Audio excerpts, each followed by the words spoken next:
ഈ കഴിഞ്ഞ ദിവസം നമ്മുടെ എല്ലാ മനസ്സുകളിൽ നിറഞ്ഞു നിൽക്കുന്ന ഒരു ദാരുണ സംഭവമാണ് തിരുവനന്തപുരത്ത് വെഞ്ഞാറമൂട് നടന്നിട്ടുള്ള ഒരു 5 പേരുടെ കൊലപാതകം. ആ കൊലപാതകം നിർവഹിച്ചത് ആ കുടുംബത്തിലെ തന്നെ ഏറ്റവും ഉത്തരവാദിത്തപ്പെട്ട ഒരു വ്യക്തിയാണെന്നത് ആ കൊലപാതകത്തെ മറ്റു ക്രൂരകൃത്യങ്ങളിൽ നിന്നെല്ലാം വ്യതിരിക്തമാക്കുന്നുണ്ട്. സത്യത്തിൽ വളരെ ക്രൂരമായ ഒരു കൊലപാതകത്തിന് ആദ്യം ആക്രമിക്കപ്പെടുന്നത് ഉമ്മയാണ്. ആദ്യം കൊലപ്പെടുത്താൻ ശ്രമിക്കുകയും അതിനുശേഷം മരണം ഉറപ്പാക്കാൻ വേണ്ടി മർദ്ദിക്കുകയും ചെയ്ത ചിത്രങ്ങളൊക്കെ നമ്മൾ കേട്ടതും കണ്ടതുമാണ്. ശരിക്കും നമ്മൾ അവിടെ ചിന്തിക്കുന്നൊരു കാര്യം, ആ സ്ത്രീയോട് ഭർത്താവ് തിരികെ വന്ന് ചോദിക്കുമ്പോഴും ഉദ്യോഗസ്ഥന്മാർ ചോദിക്കുമ്പോഴും എല്ലാം ഞാൻ കട്ടിൽ നിന്ന് വീണതാണെന്നാണ് പറയുന്നത്. അപ്പോൾ നമ്മൾ ആലോചിക്കേണ്ടത്, സ്വന്തം ജീവൻ അത്രമാത്രം അപകടാവസ്ഥയിലാകുമ്പോഴും തന്നെക്കാളും പ്രാധാന്യം തൻ്റെ മകന് നൽകുന്നു എന്നത്, അതാണ് ഈ ഭൗതിക ജീവിതത്തിൻ്റെ ഒരു സവിശേഷത. നമ്മളെല്ലാവരും നമ്മളെക്കാളും പ്രാധാന്യം കൊടുക്കുന്നത് മറ്റുള്ളവർക്കാണ്. ഏത് കാര്യമാണെങ്കിലും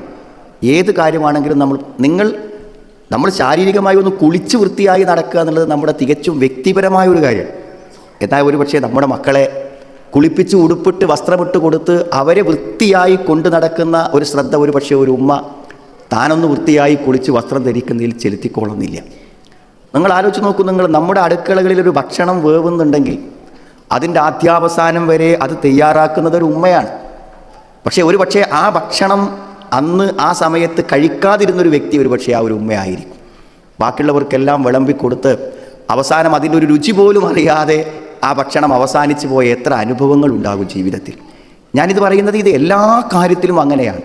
ഒരു പക്ഷേ ഞാൻ ചിന്തിക്കും, ഇന്ന് ഈ ക്ലാസ്സിന് പോരാൻ വേണ്ടിയിട്ട് അന്ന് ഓരൊക്കെ പോയിക്കോട്ടെ, ഞാനിവിടെ നിന്നോളാം എന്ന് പറഞ്ഞ് ബാക്കിയുള്ളവർ ക്ലാസ്സിന് പോരാൻ വേണ്ടി സൗകര്യം ചെയ്തു കൊടുത്ത് വീട്ടിൽ കാവലിരുന്ന ആളുകളുണ്ടായിരിക്കും നമ്മുടെ കൂട്ടത്തിൽ.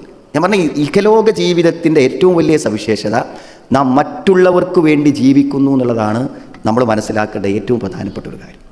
എന്നാൽ സത്യത്തിൽ പറയുകയാണെങ്കിൽ നമ്മൾ ആലോചിക്കേണ്ടത്, നമ്മൾ ഭൗതികമായ ജീവിതത്തിൽ മറ്റുള്ളവർക്ക് പ്രാധാന്യം കൊടുക്കുക, നമുക്കതിന് കൂലി കിട്ടും വിചാരിക്കാം. ഭർത്താവിനെ പരിചരിക്കുന്നതിന്, മാതാപിതാക്കളെ പരിചരിക്കുന്നതിന്, മക്കൾക്ക് വേണ്ടി അധ്വാനിക്കുന്നതിനൊക്കെ നമുക്ക് പ്രതിഫലം കിട്ടും എന്ന് വിചാരിക്കാം. അപ്പോൾ അത് പരലോകത്തൊക്കെ ഒരു മുതൽക്കൂട്ടാകും.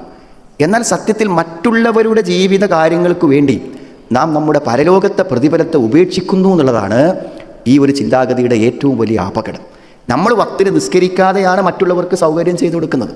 നമ്മൾ പഠിക്കേണ്ട ദീൻ പഠിക്കാൻ സമയം കാണാതെയാണ് നാം മറ്റുള്ളവർക്ക് വേണ്ടി സൗകര്യം ചെയ്തു കൊടുക്കുന്നത്.